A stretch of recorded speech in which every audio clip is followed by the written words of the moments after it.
I'm Natasha Hynes. I live in this Dodge Grand Caravan with my 3 cats after moving out of my Sprinter, which I lived in for a year.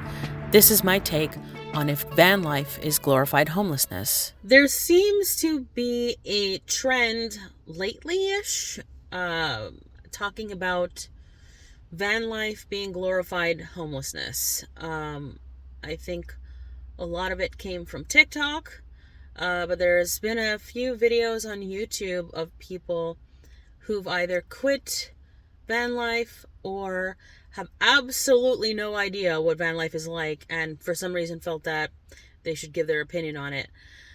So I'm going to give my opinion on it. Is van life glorified homelessness? My answer to that is it really depends on a lot of things. It depends on what you consider homelessness. It depends on what each individual situation is. Every person is in van life for a different reason, doing something different with it. There are people in van life with their $100,000 Sprinter van that looks like a tiny condo on wheels. And then there are people who are in their car because they have nowhere else. First off, I want to start by saying that a lot of these videos were very irritating to watch because they're saying things as if they are facts that apply to everyone and everyone's situation, and it's kind of offensive sometimes. It's very closed-minded, and it's just not fair because some people have had bad experiences with van life, and therefore they think like all of van life is exactly the same, and it's not. I have had moments where I felt like I was basically living a homeless lifestyle in a van, so I understand. But then there have been moments where I felt really great about it and free and just in a totally different mindset. And I think a lot of it is just it really depends on a lot of variables. Part of it is how much money you have. Are you able to afford certain things that make your van life more comfortable? Or are you struggling? And that struggling feeling, of course, is going to make you feel like you're homeless. If you're broke, and you're really just trying to survive, then of course it's going to feel like that, and it might look like that to other people. But I mean, it's going to look like what it's going to look like to whoever is projecting their own beliefs and opinions onto you. I've had a woman at some point while I was in Nanaimo, she came up to me and I was working on my laptop, and she's just like, she tried handing me a Tim Hortons coffee card, a gift card. It was the way she approached me that was off-putting, because I know she was trying to be nice, to do something nice, but it's like she didn't even acknowledge me as a person. Most people, when they see me, especially on the island, they would just talk to me. A lot of people on the island especially they're actually in that RV mindset where either they're like, I've got a van too, or I have an RV, or I'm really thinking about it and I want to do it, or you're really lucky. I've had a lot of people say that. But then there's this woman who comes up to me and doesn't even bother talking to me.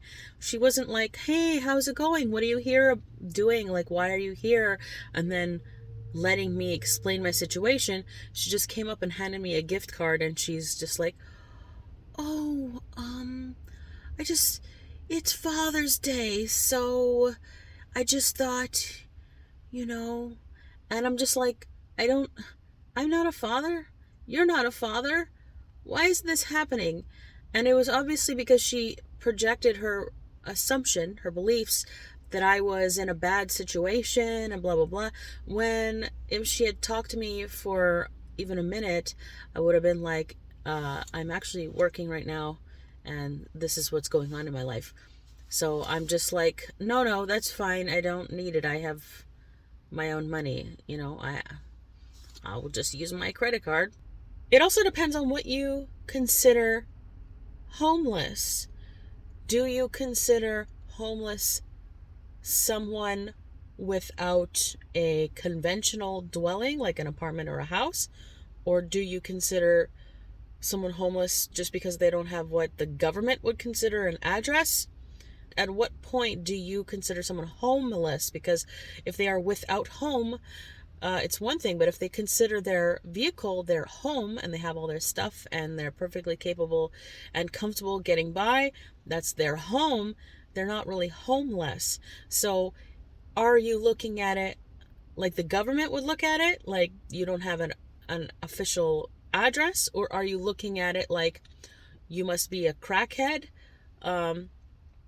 Or like, what is your perspective? What do you consider homeless? Because there's obviously a stigma with the word, right? When you think homeless, I'd say that most people probably picture someone who's either addicted to drugs and or living in a tent somewhere, and or like, meaning an urban tent, not a camping tent, like Skid Row kind of thing, and or they have like some sort of like a mental disability and they just won't integrate into regular society or something like that.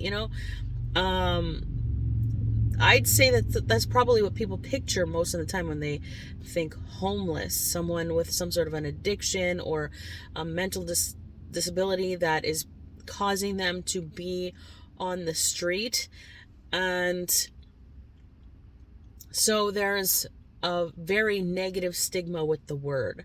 So of course, people dwelling in vehicles don't want to be associated with that word. So, it depends on what your intention is with that word also. Are you trying to stigmatize people living in vans, or are you concerned for their well-being? Because if you are, a lot of them are just fine and you shouldn't be concerned. But there are some people living in their vehicles because they have no choice and because it's a lot safer, more comfortable, just better overall than being on the street. And so, maybe they would consider themselves homeless because they would prefer to live in a conventional dwelling. But don't go up to one of those people with $100,000 van that looks like a condo on wheels and tell them they're homeless. I don't think anyone would say that or would think that. And so then does it become about image? Is it about how much money you have that determines whether or not you are homeless? And again, it just makes me think that it's all about the stigma. Because either you define what a home is and you're looking at a person who either has or doesn't have a home, or you're associating people with a certain stigma, and if they have enough money, then the stigma doesn't apply to them. Another important aspect of this is, who the hell cares? Who cares what people think? There was this woman I was talking to. So annoying. So I bring the Jackery to like coffee shops and whatever, and I will charge it plugged into the wall because it's faster and it's my best option most of the time. And I'll sit there and I'll also be able to plug in my laptop and my phone at the same time, charge everything, and get a lot of work done, editing and whatever else. So I'm sitting there and this woman comes up and she starts asking me about the power station, which a lot of people do. And she's like, oh, that's cool. Oh, so like I could do something blah, blah, blah, blah, blah with it. Like take it camping and And they always ask me like, oh, what would you use it for? You could take it camping, blah, blah, blah. And then it's at a certain point in the conversation, you can sort of gauge where their mentality is, because either they're into the lifestyle and they're like, yeah, so I could like take this in an RV or something. Or they'd be like, well, do you like charge it at home? And then it'll start to click that maybe I don't have a conventional home to plug it into, and they'll kind of like slink out of the conversation. This woman So this woman is talking to me about the Jackery. It seems like a great conversation. She's interested in having a power station or whatever. At some point, she's like asked me something like, "Do you plug it in at home, or what do you use it for?" kind of thing. And then all of a sudden, she's like, "Oh no, are you homeless?" I'm like, "Whoa, what the hell? Why would you say that to someone?" We were having a fine conversation, and then you have to go and say something like that, so judgmental and aggressive. She said something like she works for some homeless resource of some sort. I don't remember what she said, some organization. And I'm just like, why? Why would, if you work with people who need that resource, why would you have such a judgmental tone? It wasn't like, "Oh, like, do you live in your car or something?" It was like, "Oh no, are you home?" Like, what the hell are you talking to me like that for? So I'm just like, why do you even do that job? Because clearly you have a problem with people who don't have a home. And also, we're having a conversation, like, you guys hear me talk. You know, I don't talk like I'm an idiot or a drunk or something like that. You know that I sound like an intelligent person, that I have the ability to communicate properly and so on. And so for her to judge me after talking to me for a couple minutes and then suddenly judge me based on my housing situation, as if there was something majorly wrong with either me or my living situation, it was not a fun experience. And it showed me her bigotry. She was a bigot against the people that she supposedly helps. And what would she do? What, like, she gave me the impression that if I had said yes, then she would have taken it upon herself to get me housing. And I'm just like, why? So I can pay rent? When I look at the average person who wants to judge people who vehicle dwell, I think it's hilarious, because I could look at them and easily say, okay, wait a minute.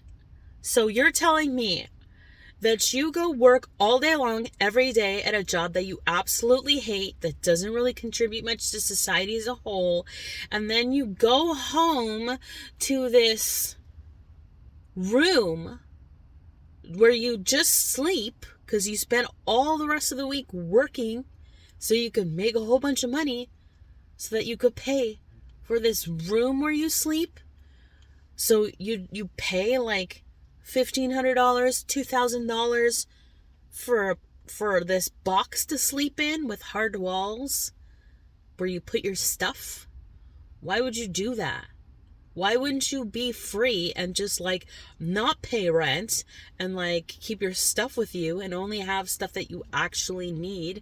And then you can like travel and you can just like go wherever you want all the time. And you can just like, if you feel like going to the beach, you could go to the beach. You could go camping whenever you want. If you want to leave the country, you can. You could just do whatever you want all the time. Why would you pay like $3,000 for like a room where you just sleep at night? So, because society normalizes that, people think that that's what they have to do, even if it's completely ridiculous, because a ton of people are absolutely miserable because they're drowning in debt and bills, and they're doing exactly that, working all day, all week, just to be able to pay for the room where they keep their bed and their stuff where they can sleep at night, just so they can recuperate and then go back to work the next day and make more money to pay for the room that they sleep at night. It's ridiculous. So for people to criticize and judge people who vehicle dwell, it's ridiculous. A lot of them, most people who are judgmental like that, is because they're unhappy and they're looking for a place to direct their own anger and their own unhappiness. And so it's just hilarious, because they're not happy with their lifestyle, and then they judge us as if we're doing something wrong, and then try to pressure us into going to pay rent. No, I don't want to do that. I don't want to go pay rent right now. You know why? Because guess what? I'm paying all my debt. I'm paying all my bills. I feel good about that. I feel like if I'm hungry and I want to go and buy whatever I want, then I can, because I don't have to pay $2,000 of rent at the end of the month. So I don't have that pressure that causes people to be awake at night, that stress that gives you ulcers and all that. I don't have to deal with that anymore. So I'm okay. You can call me homeless if you want, but I'm okay with it. I call myself smart enough to understand how money works and how to do math. There's a lot of people who really, really love living in their vehicles. There's a lot of people who just love it. And then there's some people who hate it. And the people who hate it are going to go tell everybody how everyone's lying because it sucks so bad. No, it sucked for you. Okay? It sucked for you because it wasn't for you. You didn't like it. Okay? You can't tell everybody that it sucks for everybody and it's going to suck for them, because you don't know that. Some people like it more than others. Some people are better at it than others. I've even heard people on YouTube say, oh, the YouTubers, the van life YouTubers don't even tell you about breakdowns. They don't even tell you about all that. Yes, we do. Yes, we do. I do. And I know a bunch of other people that talk about breakdowns and all kinds of other stuff. Are there some people that don't talk about it? Maybe. But I think every channel that I follow has talked about troubles, problems that they've had with their vehicle at some point or another. So yes, we do. So they have a bias. These people who are complaining about van life have a biased outlook, and I get why you would want to give the bad side, which I think I do on a regular basis, and I'm gonna do it again right now. There has been a lot of videos posted that give a hyper positive version of van life that's not realistic. And because of that, it almost feels like some of us need to overcompensate. But it just is what it is. Just like anything else you do. You live in an apartment, you live in a house, you're going to have problems. I know people who live in houses, they get floods, their whole basement floods. People have their like roofs leak, and the sinks break, and just all kinds of problems. No matter where you live, that's what life is. You're going to have problems. You're going to have things that are difficult and things that are easier. And you just got to decide what works for you. Maybe you want to do van life, and maybe van life isn't off for the rest of your life. I think that anybody who wants to do van life, who feels drawn to van life, and or is thinking about living in their vehicle just to get out of their current situation or anything like that, should do it, even though it may not be a permanent thing. It may just be a catalyst to get you to the next part of your life, which could be 6 months later, could be a month later, or it could be 3 years later. Whatever it is, it's going to be what you need to experience in your life. And you're allowed to choose to do van life and then stop. No one said that if you do van life that you need to be in van life forever, except for some trolls on the internet who go in the comments on YouTubers videos, and they're like, oh, you can't cut it, oh, you're quitting now, huh? Oh, you just don't know how to do van life properly. Like they even tried it. Most of those people are sitting in their living room watching YouTube, and they've never even bothered to try it. So other people's opinions don't matter. You do what works for you. And it may be a super important step on your journey. It may be super helpful, super productive. It may help you financially. It may help you mentally and emotionally. It may make you a stronger person. It may help you to feel free to travel, that things that you may be wanting to do and experience and have wanted for a while now, and this will give you the opportunity to do that. I may, like myself, help you to get into a better situation in life. And you just do what works for you at whatever point you are in your life, and then if you need to make changes afterwards, you do that. It's an evolution. Life is an evolution.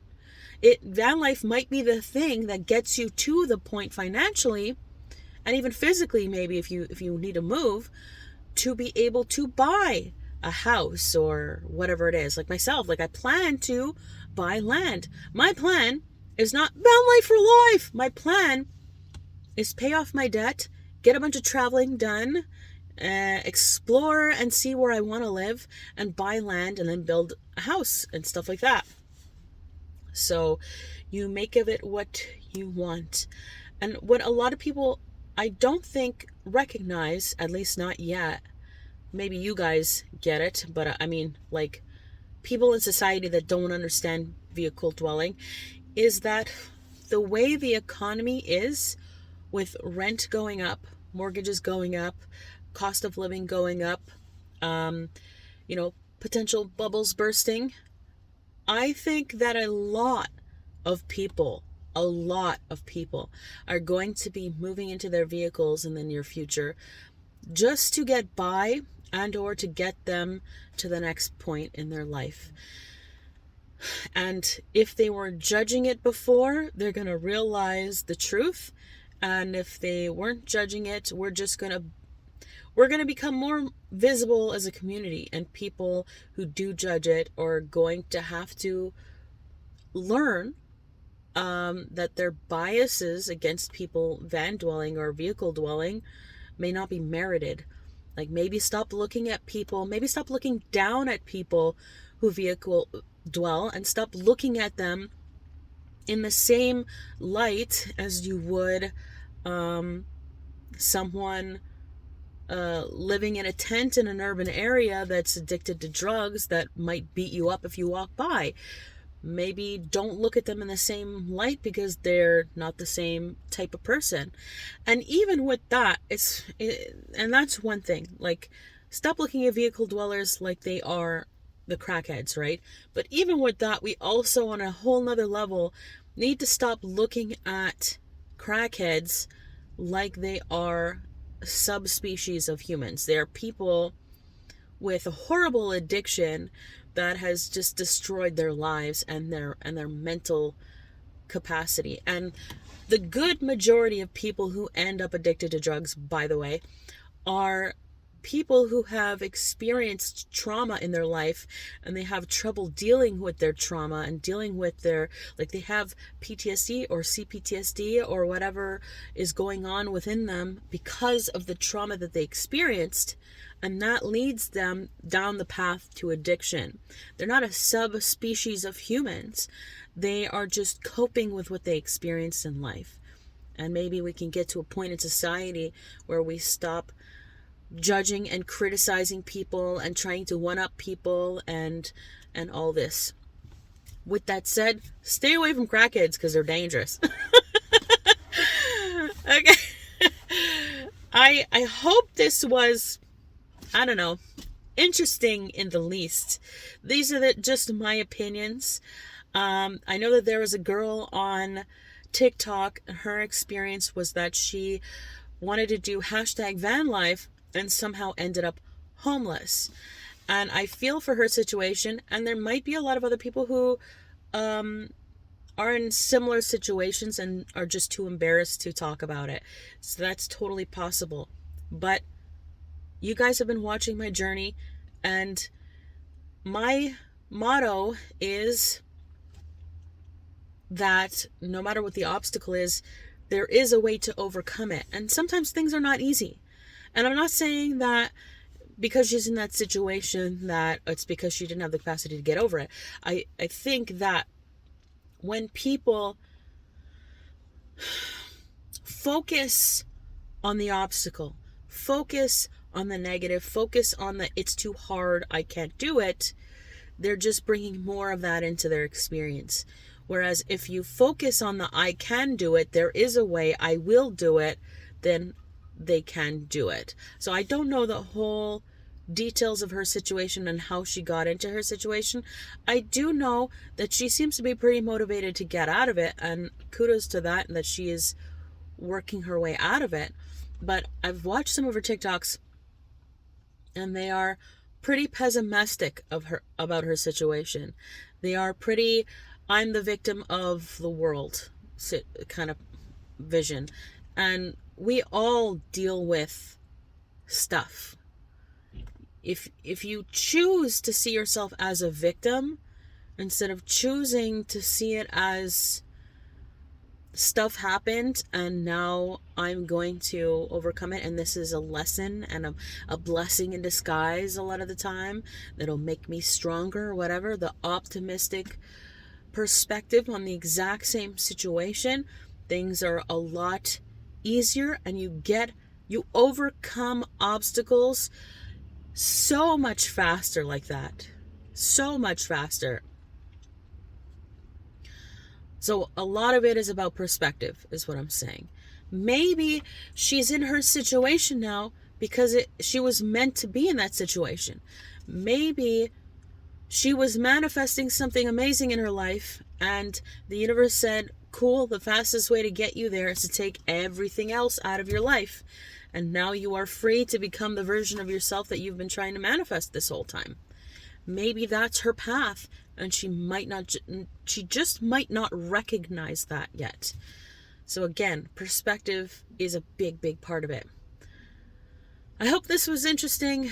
If you have questions, leave them in the comments below and I will answer them. Thank you for watching. Talk to you soon.